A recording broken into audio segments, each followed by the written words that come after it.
Irmãos, eu quero já ir para a palavra do Senhor, pois não quero tomar muito tempo dos irmãos, quero cumprir o horário que a mim me foi programado. Abra a tua Bíblia, Atos capítulo 2, Atos dos Apóstolos, capítulo de número 2, um texto bem conhecido, mas que eu quero trazer aqui uma revelação de Deus para as nossas vidas, para a glória do Senhor. Domingo passado foi uma bênção, né? Deus assim falou tremendamente nesse lugar. Glória a Deus por isso. Deus tem assim bradado tremendamente. Quarta-feira também foi tremendo o que Deus tem dito, falado e manifestado em nosso meio. Atos dos Apóstolos, capítulo de número 2. Nós vamos ler do versículo 1 ao versículo 13. Atos 2, depois dos Evangelhos, Mateus, Marcos, Lucas, João, você vai encontrar o livro de Atos dos Apóstolos, capítulo 2, a partir do versículo 1. Posso ler? Amém.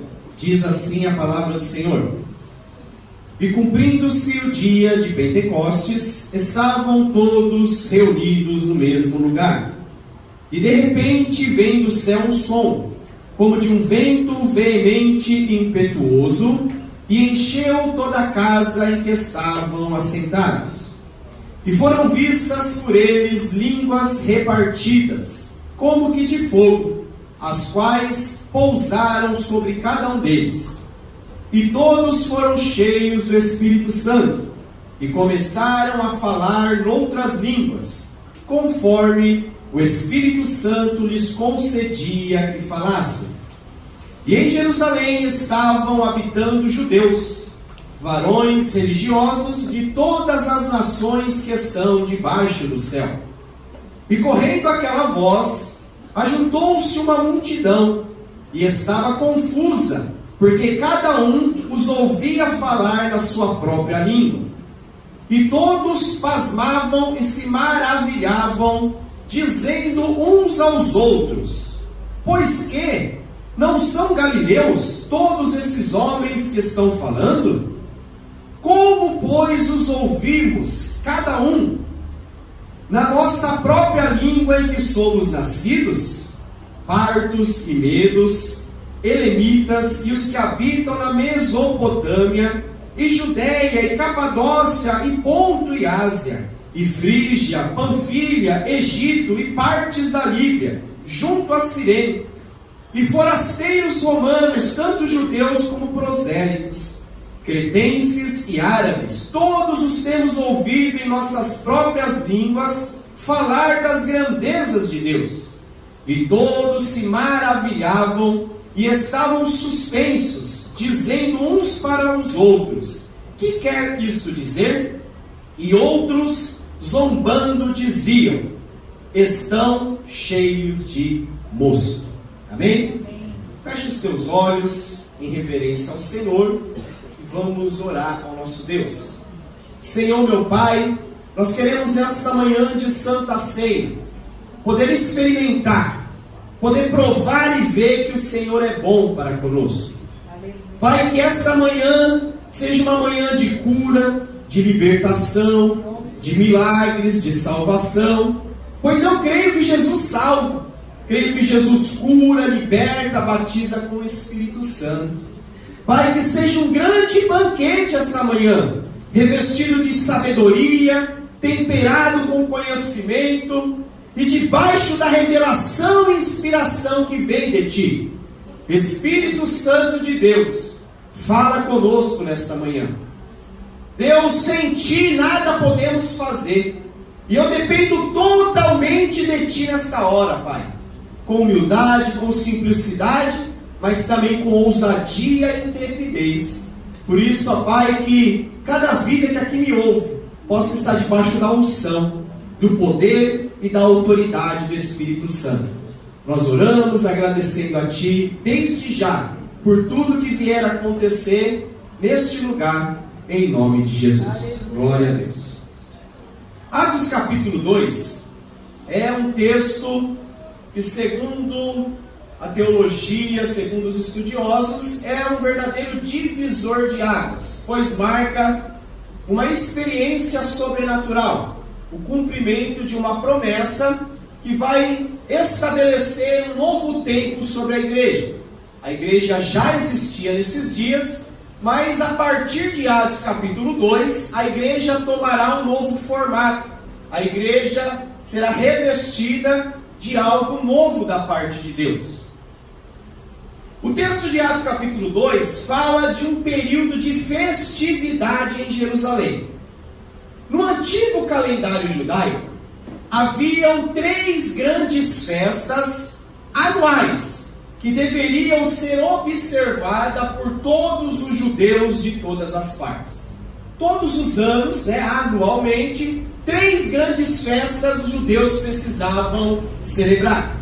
A primeira festa era a festa da Páscoa, onde se comemorava a libertação dos israelitas do Egito. Então, quando Deus, através de Moisés, libertou o povo de Israel do Egito, Deus ordenou que a Páscoa fosse comemorada, em sinal ou em comemoração à libertação.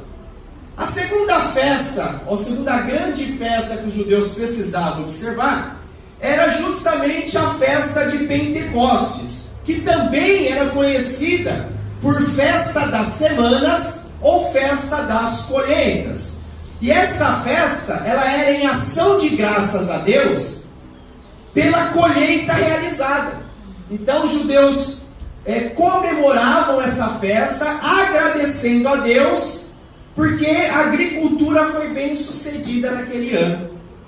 E a terceira das grandes festas é a festa dos tabernáculos, ou a festa das cabanas, onde era celebrado a proteção e a provisão de Deus sobre Israel, nos tempos em que Israel peregrinava no deserto e habitava em tendas. Então os judeus comemoravam que naquele tempo, no deserto, morando e habitando em cabanas, Deus proveu e protegeu aquele povo no deserto. Então nós temos 3 grandes festas: a festa da Páscoa, a festa do Pentecostes e a festa do Tabernáculo. Atos capítulo 2, quando o versículo 1 diz: e cumprindo-se o dia de Pentecostes, a palavra cumprindo quer dizer iniciando-se o dia de Pentecoste. O texto diz que o contexto que está acontecendo em Jerusalém é que acabara a festividade da Páscoa e agora está se iniciando a festa de Pentecoste. Então o povo está reunido em Jerusalém para a festividade, para a celebração da festa de Pentecoste. O contexto de Atos 2 dá início à festa de Pentecoste. Pentecostes vem do grego e significa 50º. Por quê? Porque a festa de Pentecostes começava 50 dias após a Páscoa. 50 dias, 50º. Então, ela dava início 50 dias depois da Páscoa. E nessa festividade, judeus de todas as partes, tanto aqueles que habitavam em Jerusalém, como os judeus da dispersão, que são os judeus que habitavam fora de Jerusalém, eles faziam longas viagens rumo a Jerusalém para adorar a Deus no templo e prestarem os seus rituais, conforme a tradição dizia. Jerusalém nesses dias ficava lotada, abarrotada, ficava cheio de gente. Jerusalém assim, era uma multidão que tomava a cidade em todas as partes para virem adorar ao Senhor e festejar as festas anuais. Em Atos capítulo 2, quando se inicia a festa de Pentecoste, Jerusalém está cheia, crentes de todas as partes em Jerusalém para a celebração.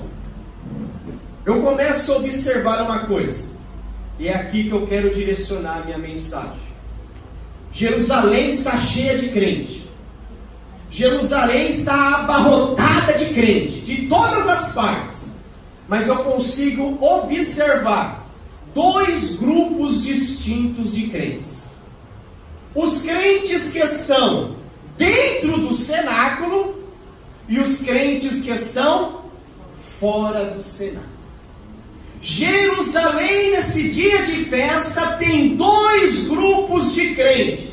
Os crentes que estão reunidos dentro do cenáculo e os crentes que estão do lado de fora do cenáculo. E isso Deus começou a ministrar no meu coração. E eu quero aqui traçar um paralelo. Eu quero aqui colocar esses dois grupos um ao lado do outro e começar a entender as diferenças que estes grupos tinham. Porque os crentes que estavam dentro do cenáculo, os apóstolos, aproximadamente 120 pessoas dentro do cenáculo, eram crentes, eram servos de Deus. Porém, eles viveram coisas ali dentro que a outra classe de crente, o outro grupo de crente que estava fora do cenáculo, não vivenciou. E aí eu começo a observar diferenças entre esses grupos. E o título da minha mensagem é justamente isso: os dois grupos de crentes. Amém. E eu espero que através dessa reflexão, eu e você possamos nos encaixar, possamos nos ver aonde nós estamos, se somos parte dos crentes dentro do cenáculo, ou se somos parte dos crentes fora do cenáculo. Que essa palavra toque no teu coração, que essa palavra te confronte no bom sentido, nos levando a uma reflexão, a uma mudança e a uma transformação de vida. Quais as diferenças entre esses dois grupos de crente? Os do cenáculo e os de fora do cenáculo. Primeira diferença entre eles. O versículo 1 diz: e cumprindo-se ou iniciando-se o dia de Pentecostes, estavam todos reunidos no mesmo lugar. A primeira diferença que eu vejo entre esses dois grupos é a diferença da unidade. Aleluia. Unidade. A expressão bíblica, todos reunidos no mesmo lugar, expressa a unidade. Significa a unidade, traz para nós a representação da unidade. Um grupo de pessoas que não estavam apenas ocupando o mesmo espaço físico, mas estavam unidos no mesmo propósito, estavam sonhando o mesmo sonho, estavam buscando as mesmas coisas, porque há diferença entre estarmos no mesmo ambiente físico e estarmos ligados no mesmo espírito. Tem muita gente que está no mesmo espaço físico, mas não está em unidade, não sonha os mesmos sonhos, não tem os mesmos objetivos. E aí vai se valer o princípio espiritual que diz que casa dividida, reino dividido não subsiste. Por isso hoje nós não podemos apenas ocupar o mesmo espaço físico, mas nós precisamos viver a unidade do Espírito. Eita Deus, Deus está aqui hoje. Olha ele aí. Glória a Deus. O salmista dizia: quão bom e agradável é que os irmãos estejam no mesmo espaço físico. Não, que os irmãos vivam em unidade. Aleluia. Irmãos, nós não podemos apenas estar no mesmo ambiente, nós temos que ser um só. Temos que alinhar os nossos pensamentos, temos que alinhar as nossas vidas. Você sabia que, segundo a psicologia, quando um grupo de pessoas convivem muito tempo juntas, elas tendem a se alinharem uma com a outra. Segundo os ginecologistas, se você colocar várias mulheres juntas durante muito tempo, até o ciclo menstrual delas se alinham. Todas menstruam ao mesmo tempo. É verdade. Isso é biológico. Isso é físico. Misericórdia, né? Imagine.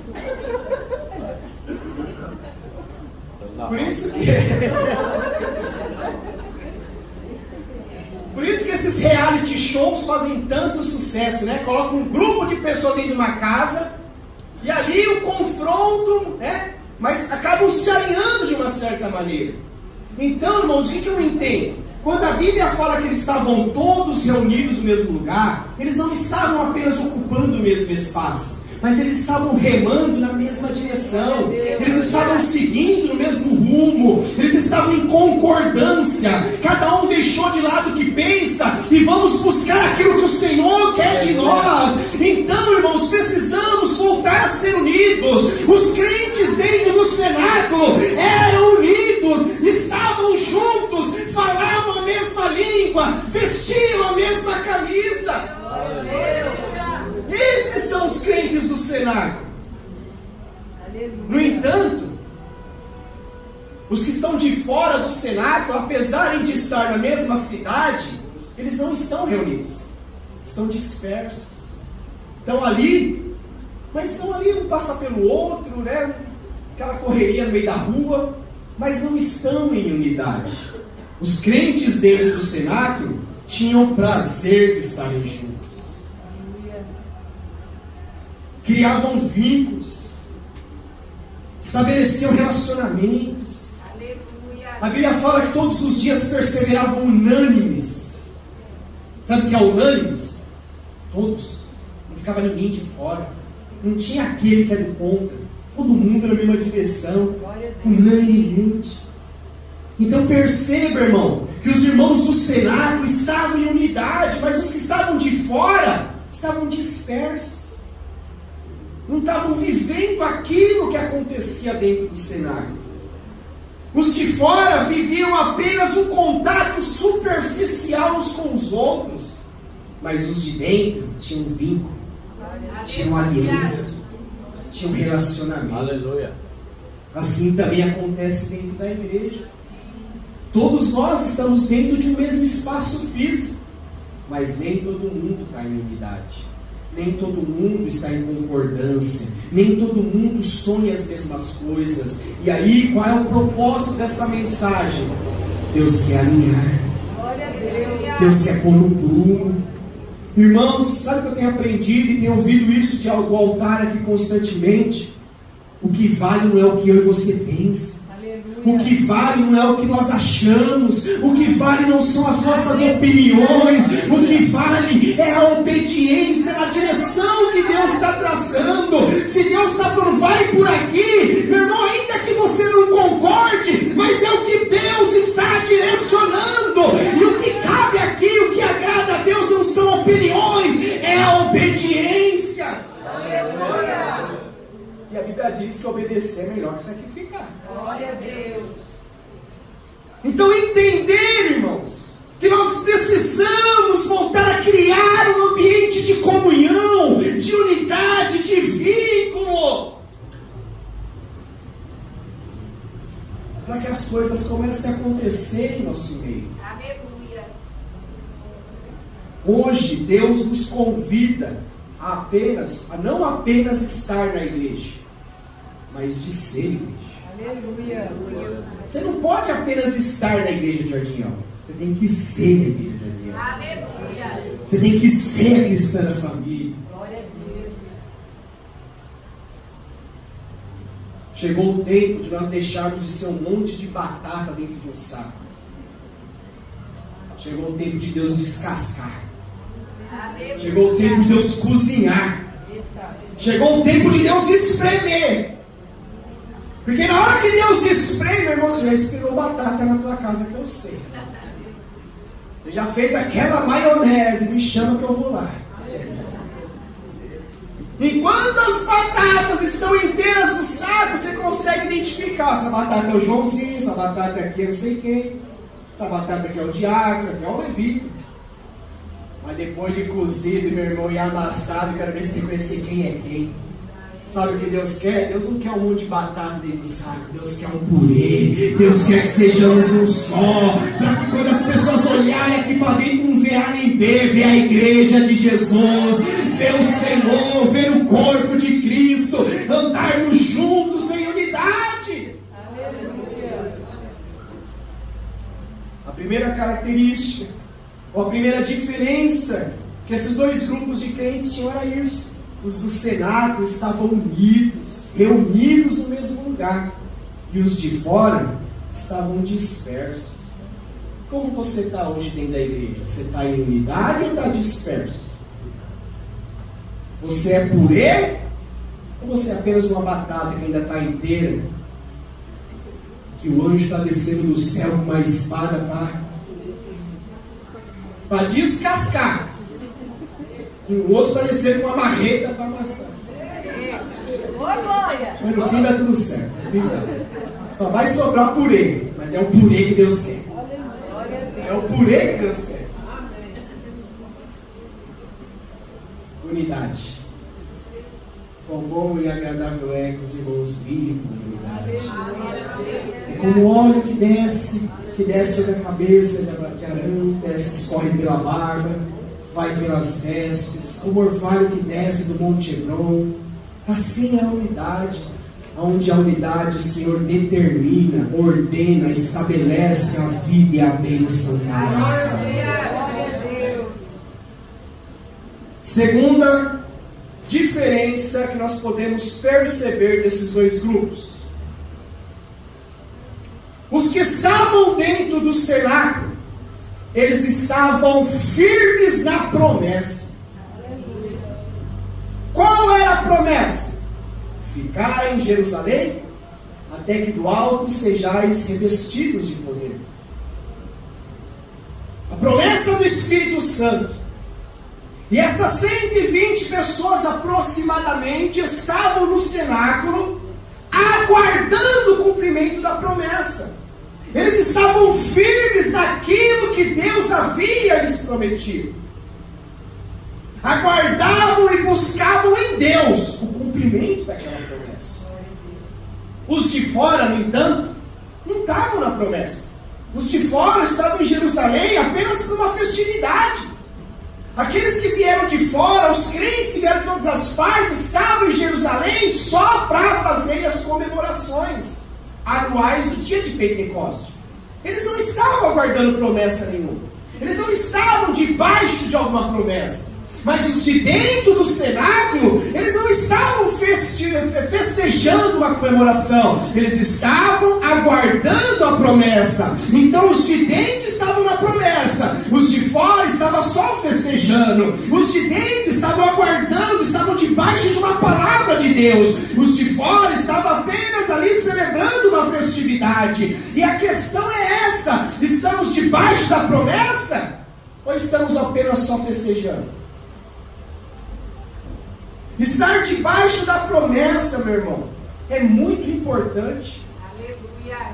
Esperar em Deus, buscar em Deus. Irmão, Deus tem promessa para a tua vida. Aleluia. Deus tem promessa para a nossa igreja. A questão é, quem é que está esperando elas? E cada dia que passa fica mais difícil, né? O tempo é mau nessa parte aí. Quanto mais o tempo avança, mais dói. Mas aqueles que estão esperando pela promessa de Deus, eu quero profetizar isso na tua vida. Se você está debaixo da promessa, Deus não vai te decepcionar. Se você está esperando em Deus, as promessas vão se cumprir na tua vida. O que Deus tem para você e para mim, tem dia, tem hora, tem data certa para acontecer. A agenda de Deus vai se cumprir nas nossas vidas. Aleluia. Os crentes de dentro do cenáculo estavam esperando pela promessa. E como é bom e importante nós estarmos firmes nas promessas de Deus.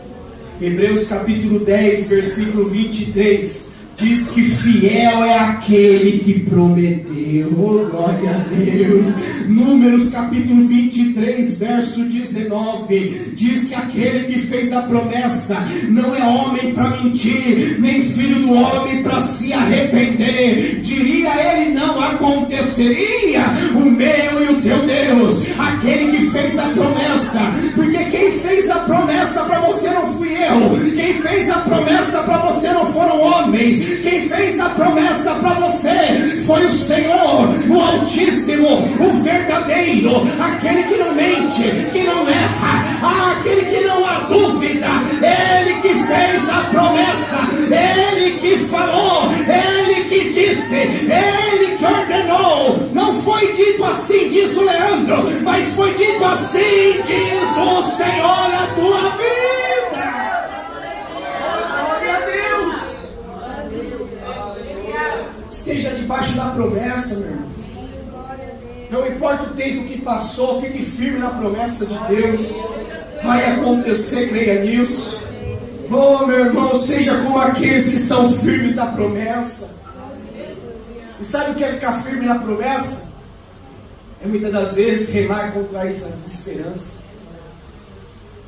A Bíblia fala de Abraão, ele creu mesmo quando não se havia condições para crer. Velho, casal idoso, estéril, e Deus falou, vocês vão ser pai.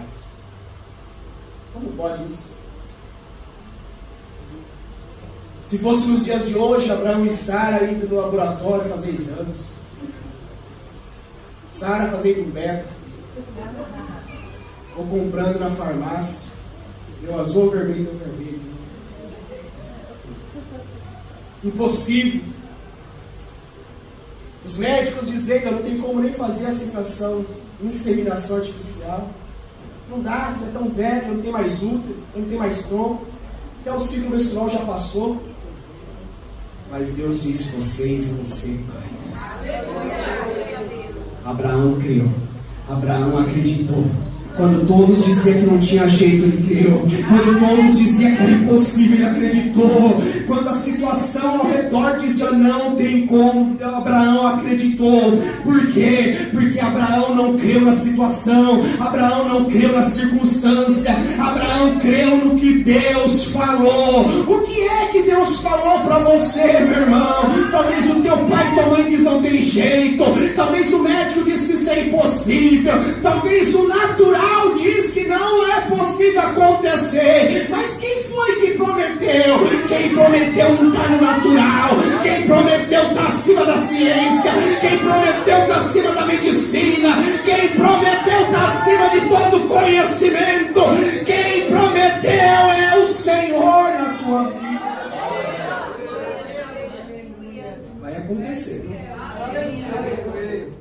Deus tem promessa. Talvez muitos aqui já até desacreditaram do que Deus falou, mas Deus manda dizer, não se esqueceu. Você se esqueceu do que Ele falou, mas Ele não esqueceu da promessa. Oh, glória a Deus, aleluia. Aqueles que estão dentro do cenáculo estão debaixo da promessa. Aqueles que estão fora do cenáculo são aqueles que vivem sem esperança, sem expectativa de nada. Olha só a diferença. Os do cenáculo eram unidos, os de fora do cenáculo dispersos. Os do cenáculo estavam debaixo da promessa, os de fora do cenáculo estavam sem expectativa nenhuma de nada. Terceira diferença, versículo de número 2.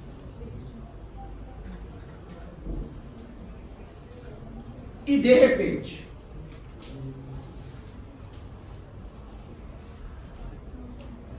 repente, veio do céu um som, como de um vento veemente e impetuoso, e encheu toda a casa em que estavam assentados. De repente,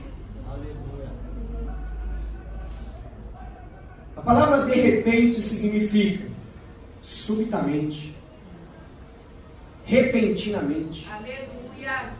algo impensado, algo improvável, algo inesperado. Aleluia. Ou seja, algo que não estava previsto para acontecer. Algo totalmente improvável. Aquilo que não foi ensaiado. Aquilo que não foi combinado. Aquilo que não estava no script. Não estava na liturgia. Não estava no roteiro. Quando a Bíblia diz que de repente veio um som como de vento, o que o texto está sugerindo para nós é que aquilo não estava previsto. É que aquilo não foi ensaiado. Aquilo não foi combinado. Aquilo não era provável de se acontecer. Foi de repente. Foi algo que surpreendeu. Foi algo que pegou todos de surpresa. E o que eu começo a aprender aqui, meu irmão, que Deus ainda surpreende o seu povo. Muitas das vezes caímos numa mesmice de sempre. Entra culto, sai culto, é tudo igual. Mas Deus manda falar, Ele ainda surpreende. O de repente de Deus ainda existe, irmãos. Talvez você entrou aqui mais um dia como qualquer outro, mais um domingo de tantos que você entrou nesse lugar. Cuidado, vai ser de repente. Vai ser de repente. Você não estava esperando, Deus vem e faz. Você não estava aguardando, Deus vem e faz. Você não estava prevendo, Deus vem e faz. Não estava nos teus planos, mas Deus vem e faz. Você achou que não seria hoje, mas Deus vem e faz. Porque é no de repente de Deus as coisas acontecem. No entanto, irmãos, o que a Bíblia está nos dizendo é que o de repente aconteceu dentro do cenáculo. Cadê os crentes do cenáculo? Acordaram hoje? O de repente de Deus não aconteceu lá fora. Lá fora estava do mesmo jeito. Lá fora estava um bando de crente andando pelas ruas de Jerusalém, do mesmo jeito que fazem todos os anos. Mas quem estava dentro do cenáculo estava perto de viver algo que marcaria aquela festa de Pentecostes para todo sempre. Para os crentes que estão dentro do cenáculo, aquele não seria mais um culto, não. Aquele não seria mais um dia de festa, não. Aquele dia seria conhecido como o dia do de repente do Senhor na vida deles. Hoje é dia, esse dia está chegando. Esse dia está chegando. Anote aí no seu calendário. Tem dia das mães, tem dia dos pais, tem dia das crianças, tem Natal, tem Ano Novo. E eu quero pôr um dia novo no teu calendário. Um dia do de repente de Deus na tua vida. Oh, glória! De repente Deus abriu uma porta. De repente ele se converte. No de repente teu filho sai das drogas. No de repente teu vizinho aceita vir para a igreja. No de repente aquela dor some, irmão. No de repente aquele caroço desaparece. No de repente, meu irmão, eles assinam o contrato. No de repente vem uma promoção para você na empresa. No de repente você consegue a casa própria. No de repente Deus abençoa as tuas finanças. No de repente vem o dinheiro que você não estava esperando. No de repente de Deus as coisas acontecem. Oh, glória! Quem quer viver o de repente aqui? Então sede dentro do cenáculo, meu irmão. Esteja dentro do cenáculo. Porque quando você menos esperar, eu profetizo isso em nome de Jesus. De repente acontece. Oh, glória a Deus. Deus de maravilha. A expressão de repente significa Deus ainda surpreende. Aquilo que olhos não viram, aquilo que ouvidos não ouviram, que não subiu no entendimento do homem, é o que Deus tem reservado para as vossas vidas. Os de fora estavam vivendo a mesmice de sempre, a rotina de todos os anos, mas os de dentro estavam vivendo de repente de Deus. Creia, viu? Creia. Deus ainda vai te surpreender. Eu falo isso com convicção de Deus nessa manhã. Eu falo isso cheio do Espírito Santo. Não me importa o que você esteja passando. Deus manda falar, creia. Ele ainda vai te surpreender. Pode as portas parecerem estarem se fechando. Deus fala, eu ainda vou surpreender. Glória a Deus. Por esses dias a gente vai ter surpresa. Aleluia, louvado seja o nome do Senhor. Por esses dias Deus vai vir da maneira que você não imaginava. Vai acontecer de uma forma que você não esperava. Porque é o de repente de Deus na tua vida. De repente a igreja sai do aluguel. De repente Deus mostra ali onde é. De repente, meu, de repente tanta coisa pode acontecer, né? Glória a Deus. Um Deus que surpreende. Vamos continuar aqui. Quarta diferença. Versículo 3. E foram vistas por eles línguas repartidas como de fogo, as quais pousaram sobre cada um deles. Enquanto que os de fora do cenário estavam vivendo a mesmice de sempre, aquela rotina, todo ano tem que ir para Jerusalém, ficar lá não sei quantos dias, festejar, sacrificar e depois voltar para casa. Enquanto os de fora estavam vivendo aquela coisa monótona de todos os anos, nenhuma novidade, nada de novo acontecia em Jerusalém. Os do cenáculo estavam prestes a viver algo novo de Deus. Então qual é a diferença entre os do cenáculo e os de fora? Os do cenáculo vivem o novo. Talvez você acordou com sono e você não deu glória a Deus, né? Então eu vou repetir de novo. Vamos lá. Não, você estica os braços, dá uma né? Acorda. Vamos lá. Volta a fita aí, faz conta que eu não falei, tá? Os que estão de fora vivem a mesmice de sempre. Mas os que estão dentro do cenáculo vivem o novo de Deus.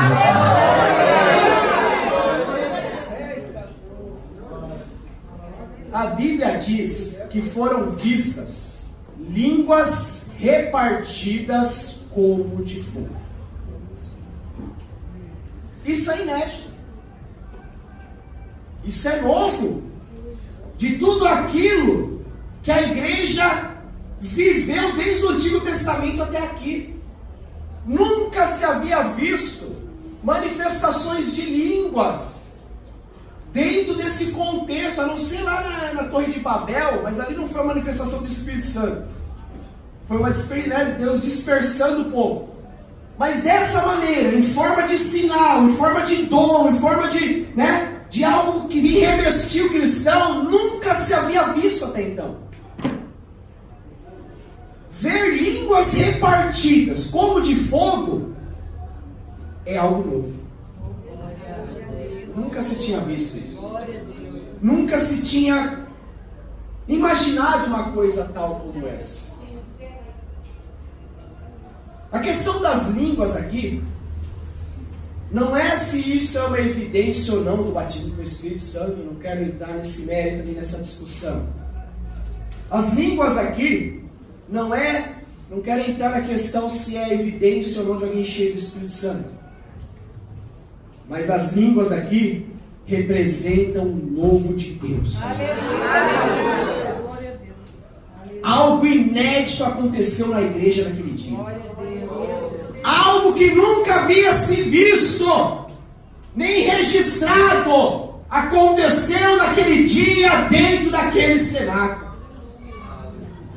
Até então, antes disso acontecer, a igreja estava acostumada com os profetas, com as profecias, os padrões do Antigo Testamento. Isso aí já eram coisas assim, a igreja estava acostumada com isso. Estava acostumada com sonhos, estava acostumada com visões, com interpretações, com algumas curas esporádicas que aconteceram no Antigo Testamento. Mas era tudo muito esporádico. Agora, falar em línguas é algo que a igreja nunca tinha vivido até então. Por quê? Porque o Pentecoste veio para trazer um novo de Deus. Aleluia! Quem está no cenáculo vive o novo. Aleluia! Tem gente que está tão cansado da mesma coisa todos os dias, mas você tem o privilégio de viver o novo de Deus. Deus tem coisa nova. Deus quer trazer algo novo para as vossas vidas. Ah, meu irmão, o novo de Deus já chegou. O novo de Deus já está à disposição. O novo de Deus já está sobre a tua vida nesta manhã, em nome de Jesus. Imagine você a cena. O Espírito veio, encheu todos, línguas repartidas. Por quê? Por que repartidas? Porque ele foi dado só para um. Todo mundo provou um pouquinho. Como de fogo. E aí eles começaram a falar novos dialetos. E os que estavam de fora, que vieram de outros países, de outras localidades, começaram a ver aqueles homens falarem a língua deles, trazendo para os dias de hoje. É como se fosse hoje aqui o Pentecostes, o Espírito viesse, línguas repartidas como de fogo, aí um ali fala japonês, o outro começa a falar francês, o outro começa a falar inglês, o outro começa a falar português. E aquela mistura de dialetos sem nunca ter estudado isso, sem nunca ter visitado esses países. Olha o alvoroço que aquilo causou, porque o novo de Deus chegou. Sabe o que eu aprendo aqui? O novo de Deus causa alvoroço. Não para quem está dentro do cenário, para quem está fora assistindo. O novo de Deus nas nossas vidas. A partir do Pentecoste, a igreja vai viver coisas novas. Dons espirituais vão surgir em cena. Ministérios vão aparecer. O mover de Deus vai ser mais concentrado dentro da igreja. Tudo porque o novo de Deus chegou. O que eu quero que você entenda aqui, meu irmão? Não é a língua. Eu quero que você entenda o novo de Deus. O novo de Deus no teu casamento. O novo de Deus para as tuas finanças, o novo de Deus para a tua vida profissional, o novo de Deus para o teu ministério, o novo de Deus, meu irmão, sobre todas as áreas da tua vida. Ah, meu irmão, se você crê nisso, dê um glória a Deus aí, porque eu estou dizendo de novo, eu estou falando do novo, eu estou profetizando o novo, coisas que você nunca viveu, coisas que você nunca experimentou, coisas que você nunca sonhou. Deus tem coisa nova. Oh, glória! Aleluias! Coisa nova, irmãos. Que já tem sido profetizada há muito tempo nessa igreja. E já chegou para a glória de Deus. É só os que creem que vão viver isso aí. Porque o Senhor é fiel e poderoso. Quinta diferença entre os dois grupos. Versículo 4. E todos foram cheios do Espírito Santo. Conforme a narrativa bíblica, somente os que estavam dentro do cenáculo é que foram cheios. A Bíblia não faz referência dos que estavam de fora. Em nenhum momento a Bíblia aponta para os de fora, ficando cheios do Espírito Santo. Foi algo que aconteceu dentro do cenáculo. Esse todos aqui não é todos que estavam em Jerusalém, é todos que estavam dentro do cenáculo. E aí está uma grande diferença. Os de fora não puderam experimentar o enchimento do Espírito, somente os que estavam dentro do cenáculo. Deus quer te encher nessa manhã. O projeto de Deus é que você saia daqui cheios do Espírito Santo. Aqui, irmãos, está estabelecido um novo tempo no que diz respeito ao agir do Espírito Santo. Uma vez que, se nós estudarmos o Antigo Testamento, você não vai encontrar nenhuma vez sequer, no Antigo Testamento, a expressão cheios do Espírito Santo. Depois da tua casa você vai estudar. Começa lá em Gênesis, vai até Malaquias. Você não vai encontrar uma expressão sequer dizendo cheios do Espírito Santo. Não existe essa expressão no Antigo Testamento. Por quê? Porque o agir do Espírito Santo no Antigo Testamento, ele agia sobre. O que é sobre? O que é sobre? A minha Bíblia está sobre esse culto. Em cima. Por cima. Por fora. Externamente. Não é isso? Gênesis capítulo 1, versículo 1. Criou Deus os céus e a terra. Versículo 2. A terra era sem forma e vazia, e havia trevas na face do abismo. E o Espírito do Senhor pairava sobre. Por cima. Externamente. Juízes capítulo 6, verso 34. Diz: o Espírito do Senhor veio sobre Gideão. Sobre. Cobriu Gideão. Revestiu Gideão. Agiu externamente na vida de Gideão. Juízes capítulo 14, verso 6 diz: então o Espírito do Senhor veio sobre Sansão e o fortaleceu. Então o Espírito Santo vinha sobre ele, abraçava, cobria, envolvia e capacitava a pessoa.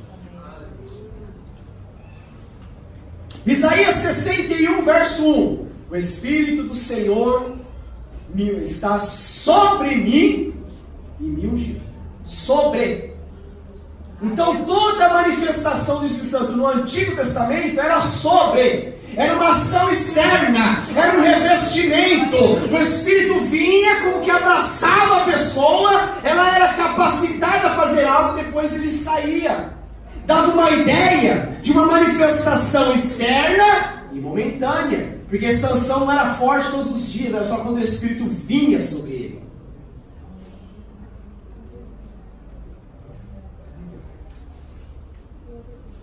Mas quando chega Atos capítulo 2, a expressão sobre não vai existir mais. Aleluia, glória a Deus.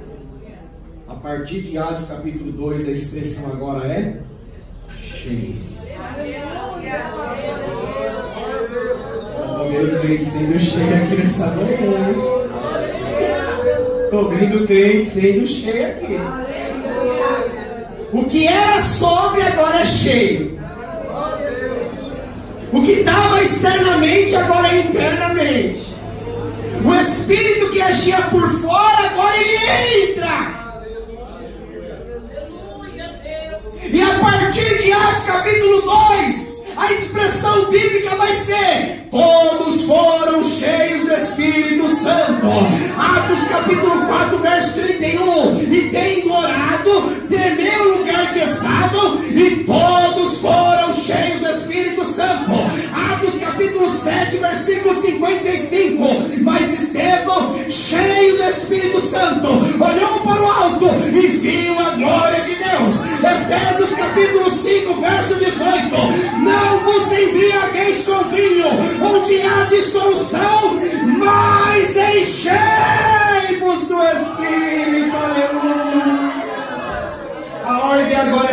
cheio.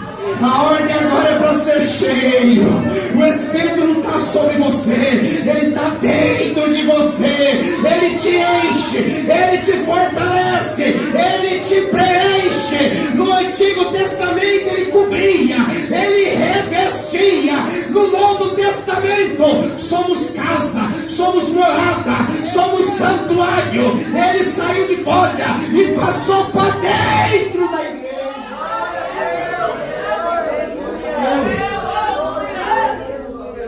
Sobre é fora, cheio é dentro. Quando você toma banho, você que toma, a água está sobre você, está por fora, te lavando. Mas se você pega um copo por debaixo de chuveiro e bebe aquela água, está cheio. A água passou para dentro, te encheu. O que Deus tem para a tua vida hoje, meu irmão, não é mais externo, não é mais momentâneo. O que Deus tem para a tua vida hoje é permanente, é de dentro para fora. O Antigo Testamento era de fora para dentro, Novo Testamento é de dentro para fora. Ele te enche, ele te enche, ele te enche, para que você saia alguma coisa que edifique as pessoas. O Espírito Santo quer te encher nessa manhã. Todos foram cheios. Todos quem? Todos que estavam em Jerusalém? Todos que estavam no cenáculo.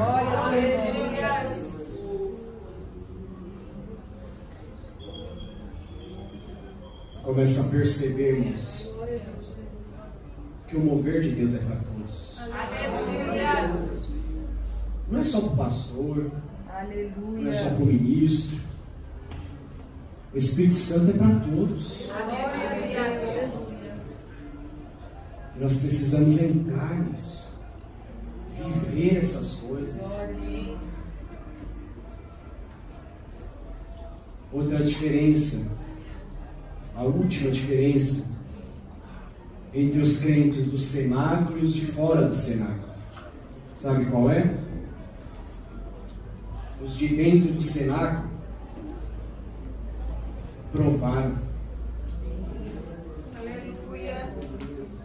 experimentaram, testificaram, participaram do mover do Espírito Santo. Mas os de fora apenas assistiram. E aí eu te pergunto, você está provando ou está assistindo? Os de fora se tornaram meros espectadores, plateia. Deus não quer você como plateia. Deus não quer você como espectador. Deus quer que você mergulhe.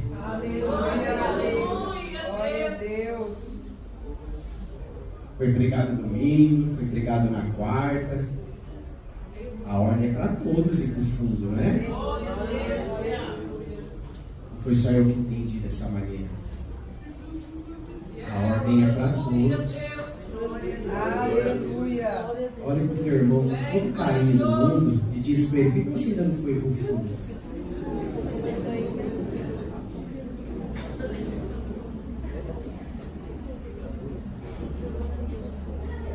Olha para ele de novo e diz assim: vamos para o fundo comigo?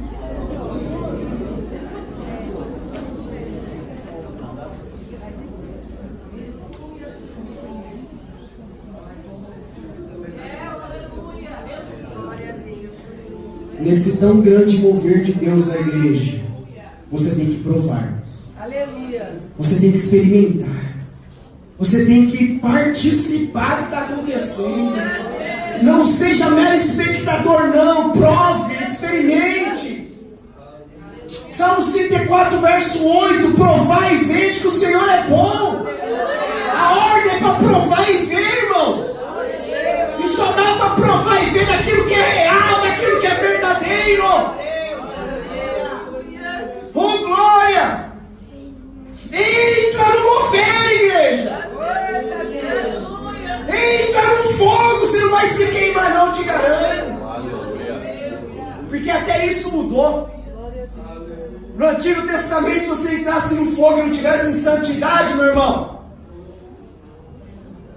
tinha que ser puxado com cordinha, só a carcaça, que morria torrado. No Novo Testamento pode entrar no fogo, meu irmão. Pode entrar no fogo. Deus te chama para mover. Deus te chama para experimentar. Lança por terra esse teu conceito religioso. Lança por terra, mas você acha que você quer e não quer coisa nenhuma. Deixa Deus trazer o novo para a tua vida. Entra nesse mover em nome de Jesus. Vem provar o que Deus está fazendo. Quem está no cenáculo está provando. Mas quem não está no cenáculo, irmão, está questionando, está criticando. Quem está de fora não provou. Por isso que questiona e critica. Você sabia que só quem não tem é que questiona quem tem? É verdade. É verdade? É verdade. Pode observar isso. Você nunca vai ver alguém que tem questionar quem tem, porque os dois têm. Todo mundo tem. É quem não tem que critica quem tem. Você não vai ver um rico criticar o do rico. Você vai ver um pobre criticar o rico. Por quê? Porque ele não tem, critica quem tem.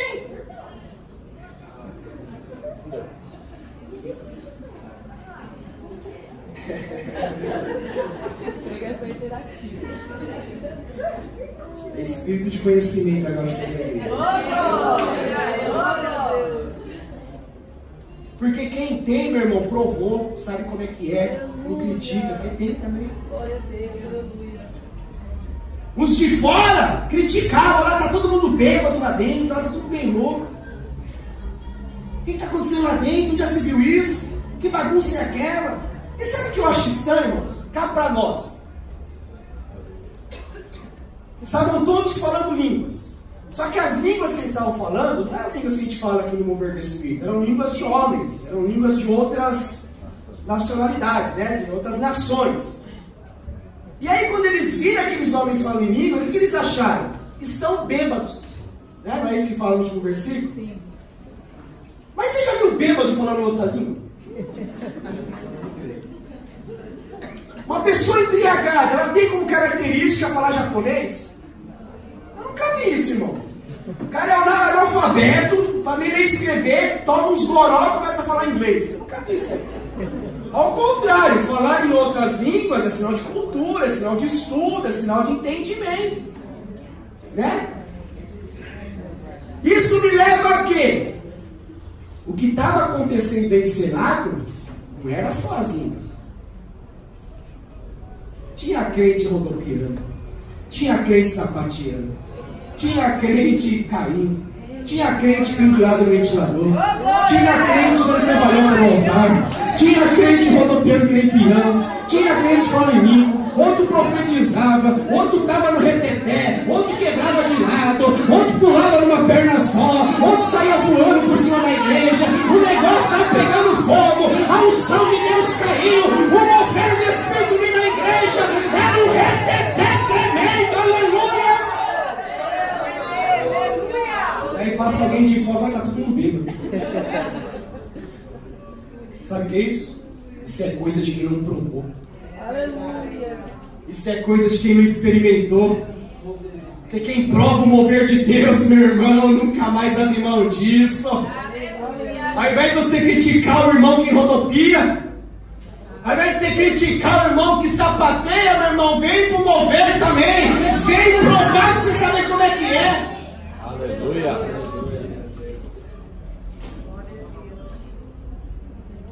Nosso irmão em Cristo, e eu tenho liberdade de falar isso porque somos grandes amigos, nosso irmão Fabião, tá lá na Bahia, né, Fabião? Você está saindo agora. Um abraço lá para Camaçari. Ele tinha um sério problema com o negócio de cair no Espírito. Ele falava que não acreditava. Onde já se viu cair no chão, cair no Espírito Santo? Eu não acredito nisso, eu não creio nessas coisas. Um dia, cantando de púlpito, ali, ó, no microfone, Deus como ele caiu. Provou. Tem crente aqui que vai provar, né? Tem coisa que não dá para explicar, tem coisa que você tem que provar para saber, meu irmão. Não dá para me explicar como é minha comida. Você tem que comer lá, irmão. Como dá o seu dia para esse dia? Quando se prova que se sabe como é que é. Quem não prova, critica. Os de fora zombavam, questionavam, criticavam, mas só quem estava lá dentro sabia o que estava acontecendo. Sabe o que eu aprendo aqui, eu caminhando para o fim da mensagem? A que grupo de crentes você e eu pertencemos? Estamos dentro do cenário? Ou somos crentes de fora? Veja que eu estou falando de crente, irmão. Todos são crentes, de dentro e de fora. A questão é, você está dentro do cenáculo ou está de fora? Porque os que estão dentro do cenáculo estão unidos. Os que estão dentro do cenáculo estão firmes na promessa.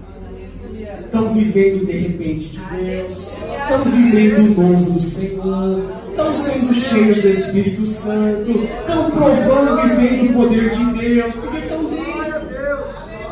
Mas os de fora estão dispersos, estão isolados, não andam com ninguém, não tem esperança nenhuma. Estão vivendo a mesmice de sempre, estão vazios, frustrados, incrédulos, frios espiritualmente, apenas assistindo o mover de Deus. Estão apenas ouvindo falar, mas não estão provando nada. Questionam, murmuram, criticam. Que tipo de crente somos nós, irmãos? Você acredita se eu falar que o cenáculo hoje é aqui?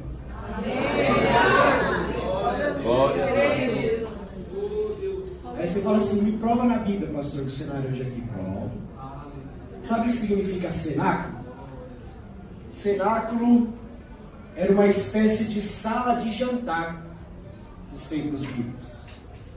Cenáculo era um cômodo grande, mobiliado, que eles reservavam para as refeições. Lugar onde se servia a refeição, jantar, almoço. E depois de um tempo, a igreja adotou o cenáculo como lugar para servir a ceia. Foi num cenáculo que Jesus se reuniu com seus discípulos para servir a última ceia. Foi num cenáculo que a irmã Dorcas morreu e o corpo dela foi levado e os discípulos ressuscitaram. Foi no cenáculo que Paulo estava pregando e um jovem sentado na janela dormiu e caiu, mas foi ressuscitado. Foi no cenáculo que Matias, aqui no livro de Atos, foi ungido apóstolo no lugar de Judas. E foi no cenáculo que os discípulos escolheram para estarem reunidos esperando a promessa. Só que o cenáculo é lugar de refeição. Sabe o que eu aprendo aqui? Crente gosta de estar perto da comida. Não é verdade? Tanto lugar para escolher, vamos escolher a sala de jantar. Vamos escolher o lugar onde se serve a refeição. É que crente adora melhor quando está partilhando, né? Chama comida. Crente e comida anda lado a lado. Mas o que me chama a atenção é que cenáculo era o lugar que se usava para servir a ceia. E hoje esse lugar nós vamos servir a ceia. É lugar de refeição. Se cenáculo é lugar de servir a ceia e hoje nós vamos servir a ceia aqui, ora, aqui é cenáculo. Então se você não entendeu a mensagem até aqui, agora você entende. Fique firme no cenáculo, meu irmão. Fique firme na igreja. O cenáculo do Jardim Elba é aqui. O cenáculo hoje se chama Igreja Cristã da Família do Jardim Elba, Rua Palmeira de Vinha, eu não sei o número.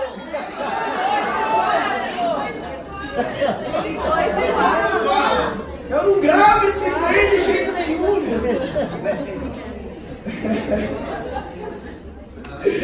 Mas o cenáculo hoje é a igreja, irmão. É aqui que o alimento vem. É aqui que você se alimenta toda quarta. É aqui que você tem uma refeição farta todo domingo. É aqui que é manifestada a Santa Ceia do Senhor. E se aqueles crentes estavam no cenáculo e viveram tudo isso, eu termino termino aqui minha mensagem dizendo: não saia do cenáculo, fique firme no cenáculo. Vem pro cenáculo toda quarta, vem pro cenáculo todo. Cadê os levitas? Pode vir pro cenáculo, em nome de Jesus. Vem pro cenáculo, irmão, porque nós precisamos estar firmes no cenáculo. Glória a